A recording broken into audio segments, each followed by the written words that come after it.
All right, everybody, welcome to today's episode of Is It Prophecy on Israel National Radio, Arut Sheva, and the show is syndicated as Messiah Hour on YouTube. Go to Messiah Hour, type it in YouTube, check out the Messiah Hour channel. We're having a lot of people subscribe, very excited about that, and you can check out a lot of episodes that are on that channel. My interview with Rabbi Ken Spiro, Dr. Gerald Schroeder. We put up a recent episode of Theodore Shubat, talk about the war of radical Islam versus Christianity. A lot of good stuff. Check that out. Today's episode, our weekly guest contributor to this program, a very popular man, and he is great to have on. We're going to have a very exciting subject to talk about, as always. Rabbi David Katz from soulmazal.com. Rabbi Katz, how you doing out there? Thanks, Ari, for having me here, and looking forward to having a great show as always. Yes, indeed. And before we begin, I just want to do a quick shout-out to Mrs. Loretta Mollett, who she's a big fan of you and this program. We've been getting a lot of emails, but she just wrote such a great email, I had to give her a shout-out. So, Loretta, thank you for listening. Now, today's episode, what it's about is these people that we hold on high esteem, and then they fall. And this is in all realms, I've noticed very recently. Bill Cosby is the biggest story in the world, one of the biggest. We looked up to him, PhD, The Cosby Show, and it looks like he's a serial rapist if the allegations are true. You have people in the political world like Petraeus, General Petraeus. You have people in the religious world. You have the rabbi of the RCA, put a camera in the mikveh, and, of course, politics, which goes without saying. Even the Jewish ones, Ehud Olmert, Moshe Katsav, they get in trouble. I want to know why. Let's start with are there any Jewish sources of why that might be? But is Mr. Rogers still clean? I hope so. He might be the last one. I've heard some speculation. I just hope he's okay.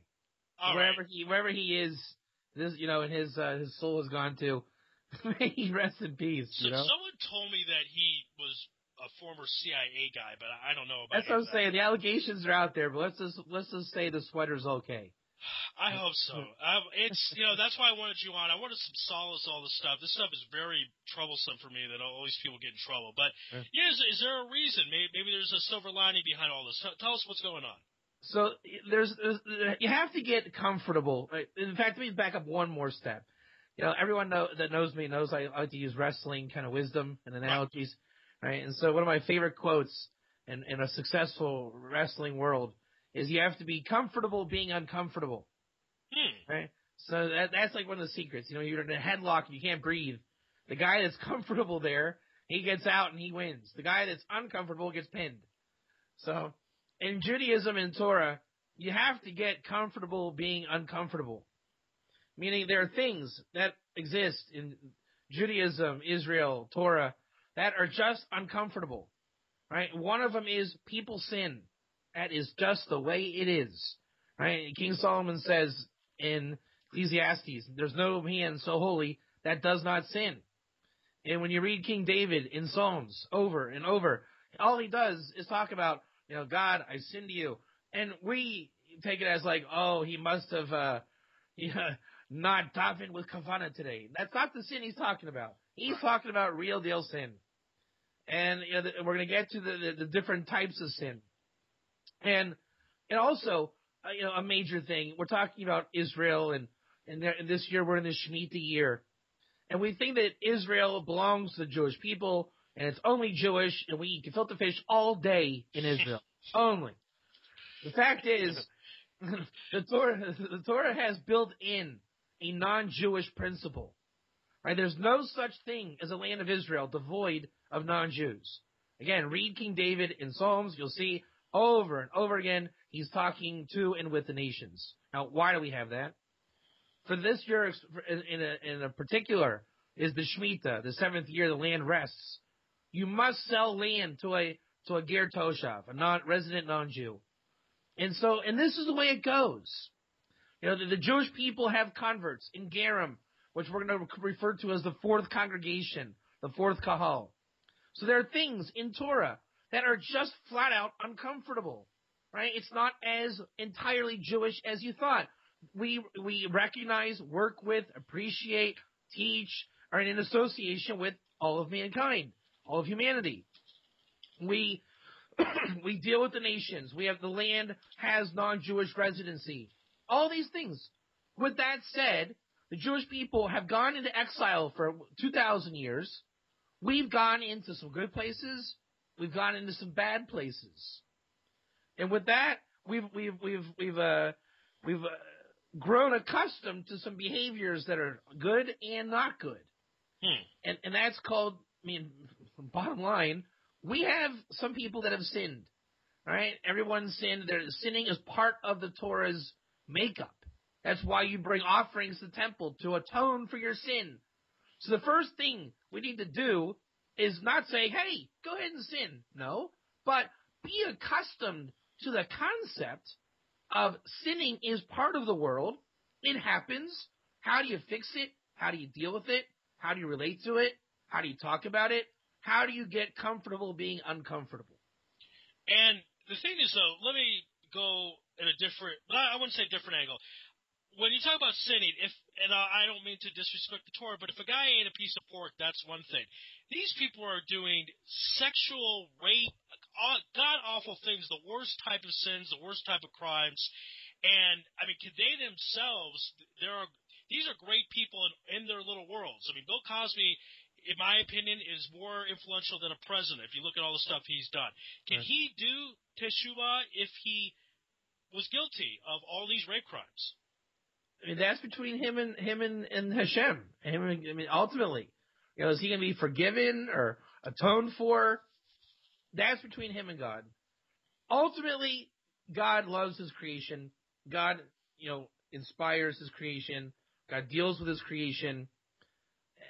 That's His cheshbon.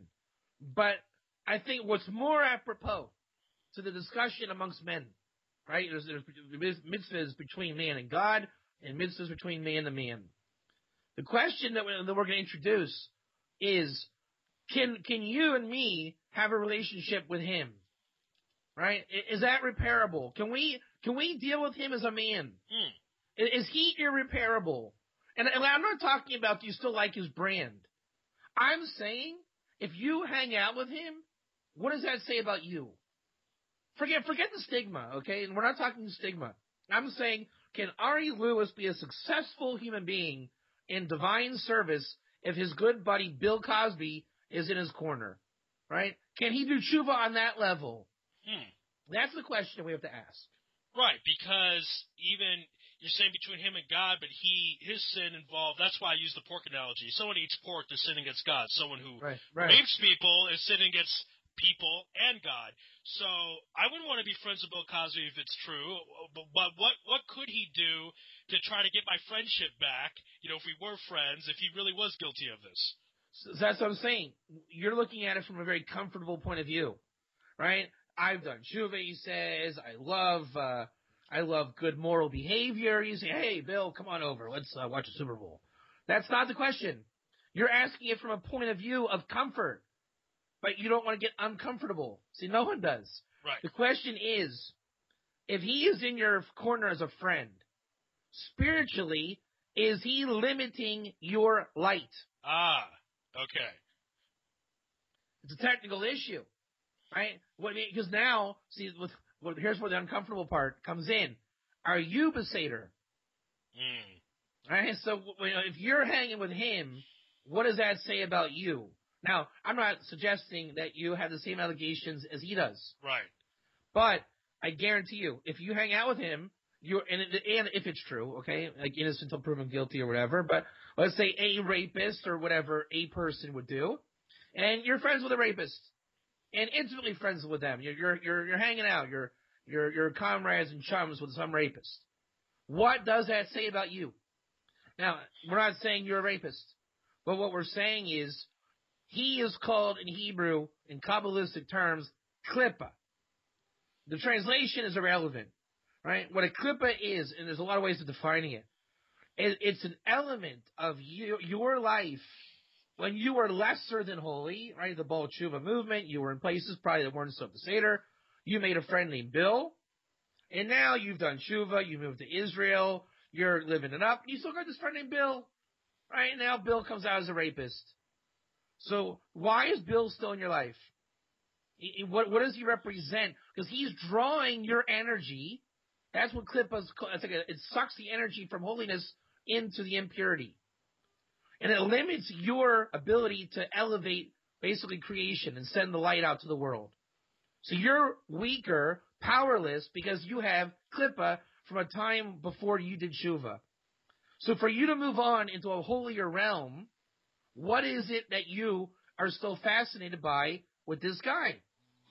So, he rapes, and you do whatever you do. Let's say in your former life it was the pork thing.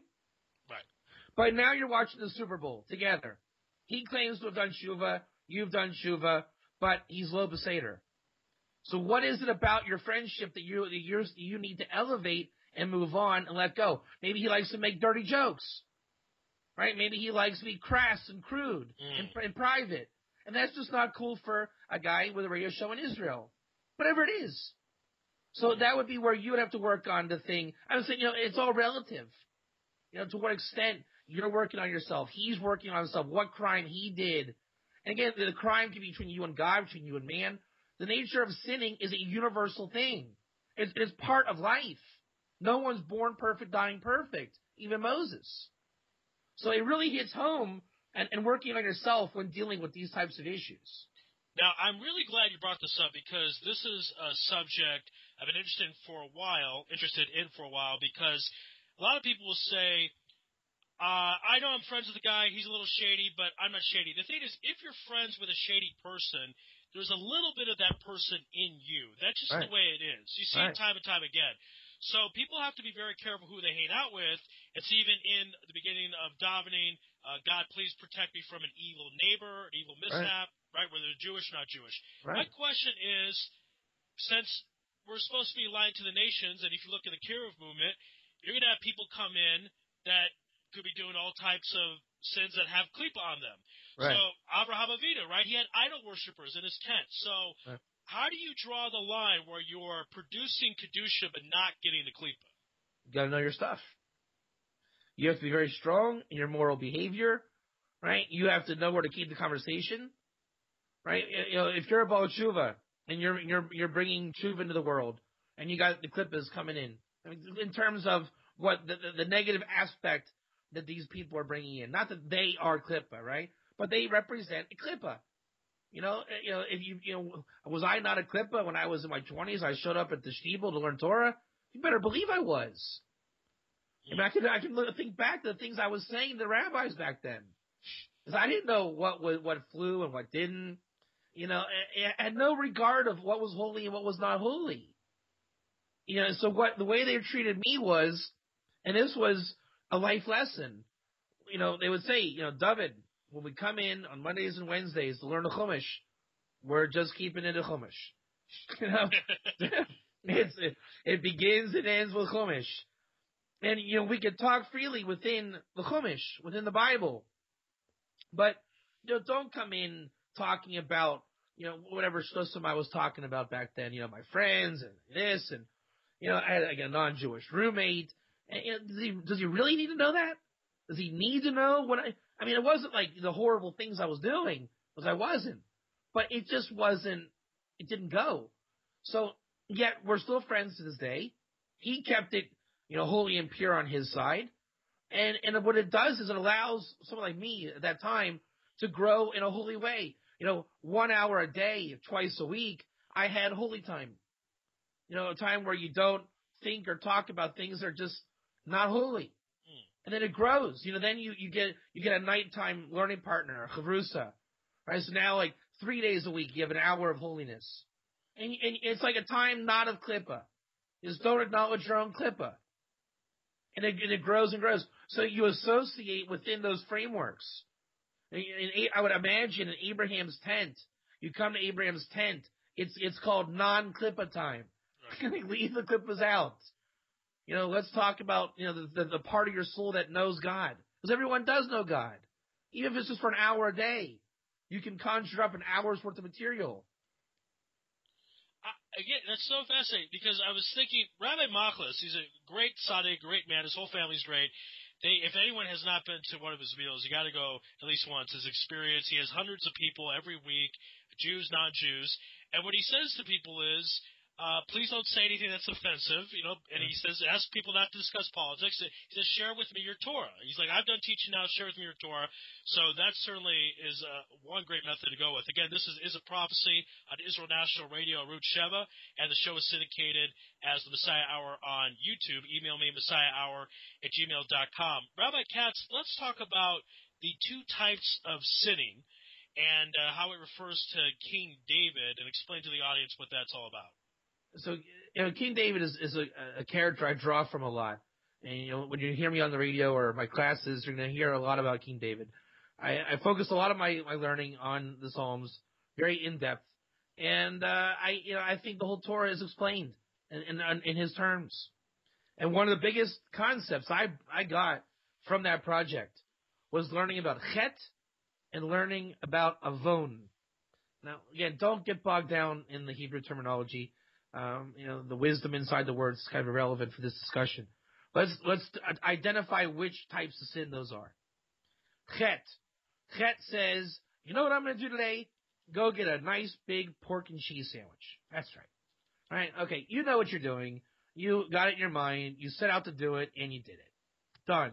You are a willing sinner. Now, here's the other kind of sin, right? The guy says, I'm on a diet. I really shouldn't be eating ice cream. So this one store that I like to go to, they don't have my ice cream. So I know that if I shop there, I'm okay. I can get, the food that doesn't spike the blood sugar and eat healthy, and we're all good to go. And they deliver to the house. I'm looking good in life. And it's Friday afternoon, and they close early Erev Shabbos. You say, not a problem, not a problem. Other store down the street, just as good, right? Just as good. They don't deliver, but it's just as good. And you go, and you're standing in the middle, you're getting ready for the checkout line, and there it is. Ben & Jerry's Oreo Triple Fudge Delight. You say, I haven't had one of those in so long. All right, I don't shop here anyway, so I'm going to do it, I don't even shop here. It's kind of like a freebie, Hashem doesn't mind, because it's a freebie. I'm not at my store, and I can do it. So now, next Friday comes. You're running a little bit late. Now you're saying, well, if I'm not making it on time, I can always go to the other store. Now you're lying. At that point, you just told a lie. You have lied to yourself. You're saying let's go get the Ben & Jerry's from the other store, right? So there's a klippa. You have a klippa. You basically got this revelation of a lo tov, of a non-good thing, and you found a way to do it. So now it's like, hey Ari, we're going to go and take some stuff, and we're going to be a little late. Not a problem. Not a problem. Why? Because you're thinking, I get the ice cream again this week. So when you get the revelation of how to sin, that's called avon, right? And now I'm using ice cream analogy. I'm sure with a little bit of imagination, you can figure out how it translates to real sin, right? With substances, women, whatever it is that you do, from good, bad, between you, me, and God, whatever it is, when you find that little opening, you can create a constant return and revisitation to it. That's called avon. You didn't set out to do it. You weren't looking to pervert, but you found a way, and now it's in you. Now what are you going to do? It's very hard to get it out of your system that you have the option to go against whatever principle that was in place. And talk about King David's sin of what he did in the Bible, because there's a lot of confusion about it with Bathsheba, where you have I think it's the Zohar says he didn't sin, and the Gemara says he did. There's anyone who thinks he did is a fool. I'm not sure the exact situation. What do you know if you can clear this up for us? And was that an avon where he didn't mean to sin, but it happened on him and he just couldn't control himself? He definitely sinned. That is a given. The nature of the sin, you're talking about with Bathsheba, right? Yeah, with Bathsheba, yeah. Can we just slide over to a different sin? Sure. Because the Bathsheba one's kind of complicated, and that's dealing with kind of like a soul thing and Gilgulim, right? And it's a little bit hard to explain, but there's a better one to explain. Okay. When he's on the Temple Mount and he did the census, right? Because that's like the big sin. That's the one that wasn't just philosophical. That's where the prophet came and said, you sinned. God's wiping either Jerusalem out or whatever, right? So that sin was incredible. That's my favorite sin in the whole Torah. I'll tell you why. What he did was, there's a midrash that coming out of Egypt, there were people called like the Livnites, right? And that comes from they represented the bricks and mortar. And the midrash teaches that when you look at the names of the generation, you can actually see what God is going to do. So when they came out of Egypt, their names told of the Exodus. Now, you only know that after the fact, right?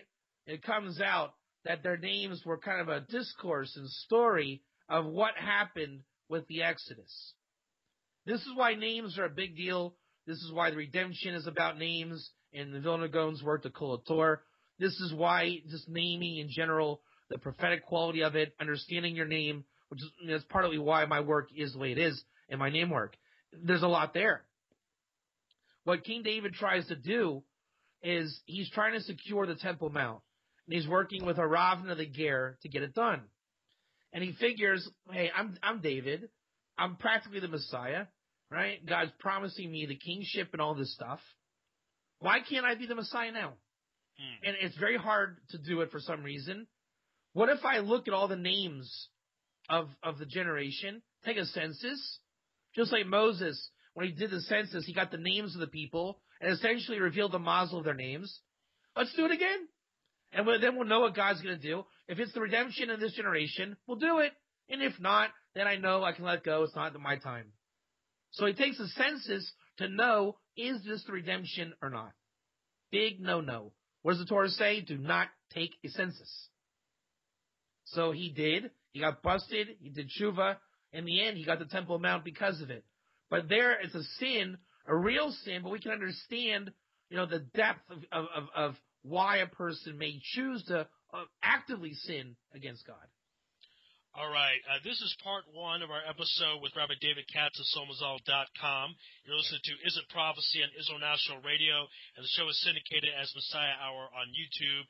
You guys like the programming? Go to YouTube, sign up for the Messiah Hour channel. You can subscribe, and you can take a look at different episodes we've done.